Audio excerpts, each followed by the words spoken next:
Mis propios hijos me echaron a la calle barjo la lluvia después de recibir una fortuna millonaria. Pero 3 meses después, fueron a los queens tocaron mi puerta, llorando, regando por mi ayuda. Lo que ocurrió después, cambió nuestras vidas para siempre. La lluvia caía con fuerza, golpeando el techo de la vieja casa como si el cielo quisiera advertirme algo. El sonido del agua se mezclaba con el eco de las voces de mis hijos, discutiendo entre sí por el dinero que acababan de recibir. Yo los observaba en silencio, con el corazón temblando. Habían cambiado. Sus ojos ya no tenían ternura, solo brillo de avaricia. Mamá, no necesitas cuidar aquí, dijo mi hijo mea, sin mirarme los ojos. Su voz sonaba fría, como si hablara con una desconocida. Intenté sonreír, creyendo que era una broma cruel. Pero cuando six las maletas en la puerta, comprendí que hablaban en serios. El aire dentro de la casa se volvió denso, irrespirable. Tomé mi abrigo, viejo y húmedo, y soli sin decir palabra. El agua helada me empapó los hombros. Mis manos temblaban, pero no por el frío. Era la traición lo que me hacía estremecer. Camin sin rumbo, sintiendo el barro pegarse mis zapatos. Las luces de las mansiones brillaban a lo lejos, como si se burlaran de mí.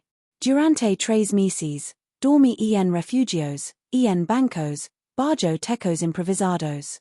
A veces, recordaba sus risas de niños y me preguntaba en qué momento los había perdido.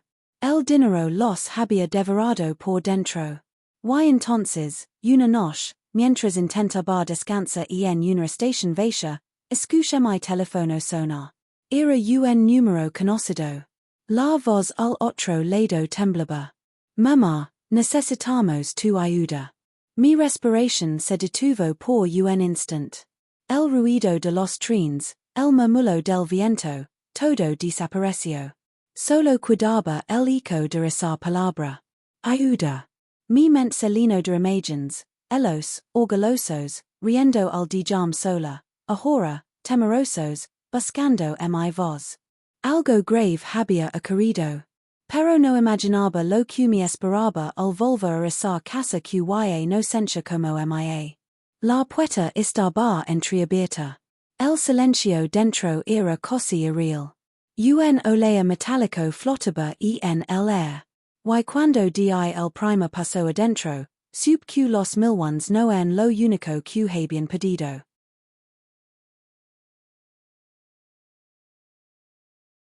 El suelo estaba cubierto de papeles, documentos rotos, y billetes mojados. El aire olía a humedad, a miedo, a desesperación. Mis pasos resonaban en el silencio, lentos, pesados, como si cada uno cargara el peso de todos los años que había vivido por ellos. ¿Hay alguien aquí? Pregunté con la voz entrecortada. Un celoso respondió desde el fondo del pasillo. Corrí. Encontré a mi hija Mena, sentada en el suelo, con las manos en el rostro, temblando. Su ropa estaba sucia, su cabello enredado, sus ojos hinchados por el llanto. Mamá, susurró. Todo se perdió. Mi corazón se encogió, pero no dije nada. Mira mi alrededor y six el desastre. Los cuadros habían desaparecido de las paredes. Las joyas, los adornos, los muebles caros, todo había sido vendido o robado. ¿Dónde están tus hermanos? Pregunté con un hilo de voz. Ella señaló la escalera. Subí despacio, con el miedo apretándome el pecho. Cada escalón crujía como si protestara mi regreso. Al llegar arriba, sixer mi hijo me sentado en el suelo, con la mirada perdida en el vacío. Numbers engañaron, mamá dijo sin levantar la cabeza. Los socios, los abogados, todos. Numbers quitaron todo. Mi quid de pie, mirándolo. El orgullo que una vez llenó su voz había desaparecido. Solo quedaba un hombre derrotado, arrepentido, roto.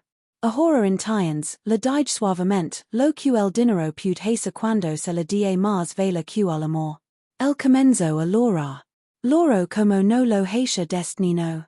Mi corazón quería perdonarlo, pero mi mente recordabar cada noche frío, cada lagrima bajo la lluvia. Numbers cuidamos sin nada, mamá. Sin casa, sin amigos. Todos numbers dieron la espalda, dijo mi hija destabajo. El eco de sus palabras lino la casa vacía. Sin nada. Solo esa phrase repetida una y otra vez. Me acerca la ventana. Afuera, la lluvia volvía a caer, igual que el día en que me echaron. Parisha un circulo que se cerraba lentamente. Y ahora que quieren de mi. Pregunté sin giram. El silencio fu mi respuesta. Después de unos segundos, escuché la voz de mi hijo mena, débil, cansada. Queremos que numbers ayudes a empezar de nuevo. Me quid quieta. El sonido de la lluvia se volvió más intenso. Sentí un nudo en la garganta. Durante 3 meses, había sonado con escucha esas palabras. Pero ahora que las oía, no sabía si quería creerlas. Cerré los ojos. Vi el parado, los cumpleaños, las risas, las promesas. Vi el momento en que me dieron la espalda. Y6 el futuro, incierto, esperando mi decisión. Ellos me habían dejado sola en la oscuridad. Y ahora, en la oscuridad, me pedían una luz. Pero la compasión y el rencor peliban dentro de mí. Tal vez el castigo más duro no era abandonarlos, sino ayudarlos a levantarse, y recordar cada día lo que habían hecho. Mis manos temblaban mientras bajaba las escaleras. Los mía uno por uno. Había miedo en sus ojos, pero también una chispa de esperanza. Está bien, dije por fin. Les ayudar. Sus rostros se iluminaron, pero antes de que sonrieran, añadí, a mi manera. La tormenta afuera rugió con fuerza, como si el cielo aprobara mi decisión. Sabía que el camino no sería fácil. Ni para ellos, ni para mí. Y mientras el viento golpeaba las ventanas rotas, sentí que algo nuevo nacía entre nosotros. No era amor todavía. Era algo más frágil. Una oportunidad. Y a veces, eso basta para cambiarlo todo. El amanecer llegó lento, cubriendo con su luz gris los restos del desastre. Los muebles rotos, los pisos manchados, los billets húmedos pegados al suelo parecían testigos de una guerra perdida. Mis hijos dormían en el suelo, agitados por el llanto y el remordimiento. Yo permanecí de pie junto a la ventana, mirando como la lluvia se transformaba en un débil rocío. Por primera vez en mucho tiempo, la casa estaba en silencio. No había gritos, ni órdenes, ni discusiones por dinero. Solo el sonido del viento entrando por las grietas de las paredes. En silencio, algo dentro de mí comenzó a sonar. Record los días en que solía prepararles el desayuno antes de ir a la escuela. Las risas, los abrazos, las promesas de que siempre estaríamos juntos. Y record también el día en que me echaron, sin mirar atrás. Aquella imagen seguía viva, como una herida abierta. Pero al verlos ahora, destruidos, indefensos, entendí que la vida y los había castigado más de lo que yo podría hacerlo. Camin hacia la cocina. Abri un cajón y encontré una vieja tetera cubierta de polvo. La linda agua, la puso el fuego y espera. El olor del gas mezclado con el vapor me trajo recuerdos de tiempos más simples. Cuando el silbido de la tetera rompió el silencio, mis hijos comenzaron a despertar. Sus rostros estaban pálidos, sus ojos hundidos, pero había en ellos algo distinto. Una humildad nueva. Si intense, les dije con voz firme. No hubo resistencia. Se sentaron alrededor de la mesa vacía, esperando mis palabras como si esperaran un veredicto. Serví el té con las manos temblorosas. El vapor se elevaba lentamente, formando figuras que se deshayan en el aire. El dinero es como el fuego, digue sin mirarlos. Calienta, pero si no se controla, destruye todo. Nadie respondió. Solo el sonido de las cucharas moviéndose en las tazas llenaba el espacio. Ustedes pensaron que podían comprar felicidad, respeto, amor. Pero el dinero no compra lo que el corazón no entiende. Mi hijo me abajo la cabeza. Lo sabemos, mamá. Perdónanos. Sus palabras eran sinceras, pero el perdón no se gana con lágrimas. Se gana con tiempo, con ecos, con silencio. No los odio, dije al fin, pero tampoco puedo olvidar. Vi como el peso de mis palabras los hacía respirar con dificultad. No era crueldad, era verdad. A partir de hoy, continue, trabajaremos juntos.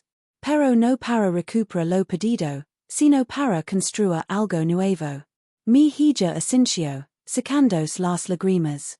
Lo haremos, mamá. Te lo prometo. El reloj de la pared marcaba el paso del tiempo con un tic-tac lento, pesado, pero constante. Quizá ese sonido era el inicio de nuestra redención. Pararon las semanas. La casa comenzó a cambiar, poco a poco. Repair las ventanas, elos limpiaron los pisos, plantamos flores en el jardín que había sido abandonado. Cada día traía consigo un nuevo silencio, menos doloroso que el anterior. El dinero había desaparecido, pero algo más valioso empezaba a crecer entre nosotros. Confianza. Una noche, mientras cenamos en una mesa vieja que encontramos en el sótano, mi hijo me dijo algo que me estremeció. Si no numbers hubieran robado, mamá, tú seguirías a la refura, sola. Nadie habló después de eso. Sus palabras cayeron sobre la mesa como una verdad que nadie se atrevía a negar. A veces, la desgracia llega como castigo, pero también como oportunidad. Y esa noche entendí que el destino me había devuelto a mis hijos, no para castigarlos, sino para enseñarles. Los maya, uno por uno, y six algo que no había visto en mucho tiempo. Gratitud. Y en mis manos, sentí por fin el calor que el dinero nunca me dio. Pero mientras los observaba sonreír, un sonido en la puerta me hizo girar. Tres golpes secos, insistentes. Mis hijos se miraron entre sí, asustados. ¿Esperan alguien? Pregunté con el corazón acelerado. Nadie respondió. El viento a furor comenzó a soplar más fuerte, arrastrando hojas secas por el porche. Me acerqué lentamente a la puerta. Puse la mano en el picaporte. El frío del metal me recorrió el cuerpo. Y cuando abrí, lo que six al otro lado me heló la sangre. Un hombre estaba de pie bajo la lluvia. Lavaba un abrigo oscuro, empapado, y un maletín en la mano. Su rostro era desconocido, pero sus ojos, había algo en los que me resultaba inquietantemente familiar. Señora Isabel Montoya? Preguntó con una voz grave, cortante, casi sin emoción. Asentí lentamente, sin apartar la vista de su rostro. Traigo algo para usted, dijo, extendiendo el maletín. Mis hijos se levantaron de inmediato, desconfiados. ¿Quién es usted? Preguntó mi hijo mayor, dando un paso adelante. El hombre lo ignoró y me entregó un sobre celular, humado por la lluvia. El papel tembló en mis manos mientras lo abría. Dentro había un documento oficial. Un testamento. El nombre en la parte superior me hizo contener la respiración. Era de Ramón Vargas, el antiguo socio de mis hijos, el mismo que, según los había arruinado. Felicio hace una semana, dijo el hombre. Y antes de morir, pidió que este documento fuera entregado personalmente a usted. El silencio quedó sobre la habitación como una sombra. Mis hijos intercambiaron miradas, confundidos, nerviosos. Mis dos temblaban ulpesa las hojas. Las letras bailaban frente mis ojos, pero cada palabra quemaba como fuego. El documento declaraba que toda la fortuna perdida, las propiedades, las inversions, los millones habían sido transferidos a mi nombre. No a mis hijos. A mi. Maya al hombre, incapaz de hablar. El asincio con respeto. Dijo que usted era la única persona que había mostrado compasión cuando todos lo despreciaban.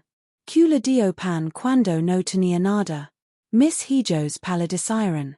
Recuerdo aquel día, meses atrás, cuando un hombre andrajoso se acercó a pedirme comida en la calle. Tenía la mirada cansada y las manos agrietadas. No sabía quién era. Solo en la misma soledad que me había acompañado tanto tiempo. Le ofrecí pan y un poco de té caliente. Y ahora entendía que ese gesto, pequeño y olvidado, había cambiado todo. Él lo dejó todo para usted, repitió el hombre. Pero también dejó una advertencia. ¿Una advertencia? Pregunté en voz baja. El hombre abrió el maletín y sacó una carta selada con cera roja. Me la entregó y luego, sin decir una palabra más, se marchó bajo la lluvia, perdiéndose entre las sombras del camino. El sonido de sus pasos se desvaneció, y el silencio volvió a apoderarse de la casa. Mis hijos estaban inmóviles, sin saber qué decir. Rompí el sello de la carta. La caligrafía era firme, elegante, y cada palabra parecía escrita con intención. Dona Isabel, si está leyendo esto, significa que he partido de este mundo. Usted me dio pan cuando no tenía esperanza, y con ese gesto me recordó que aún existía bondad. A sus hijos, en cambio, les di todo lo que quisieran, y los me devolverán en gano. Aprendí tarde que el dinero no revela quién es, lo amplifica. Le dejo todo lo mío, pero no para que viva en abundancia, sino para que decida con sabiduría que hace con lo que destruyó a su familia. La carta terminó con una frase escrita en tinta más oscura. El dinero regresa, pero no sin consecuencias. Sentí un escalofrío recorrerme la espalda. Mis hijos me miraban, esperando que hablara, que decidiera algo. Pero por dentro, algo se quebraba. El destino me estaba entregando lo que alguna vez me arrebató, pero no era un regalo. Era una prueba. Mamá, murmuró mi hija, ¿qué vas a hacer? No respondí. Tomé el sober, lo coloqué sobre la mesa y me quedé observando la lama temblorosa de la vila. El viento silbaba a furia, colándose por las rendijas, como si el mundo contuviera la respiración. Podía devolverles el dinero y arriesgar que todo volviera a repetirse. O podía usarlo para reconstruir lo que el oro había destruido. Mis pensamientos se mezclaban con el ruido de la tormenta. El fuego de la vela tituló, y por un momento craiva el reflejo del rostro de aquel hombre, Ramón Vargas, observándome desde la penumbra. Entonces lo supe. El verdadero castigo no era perderlo todo. Era tenerlo de nuevo, y saber exactamente lo que podía costar. Y mientras la lluvia golpeaba los cristales, decidí que esta vez, el dinero no sería el dueño de mi historia. Yo lo sería.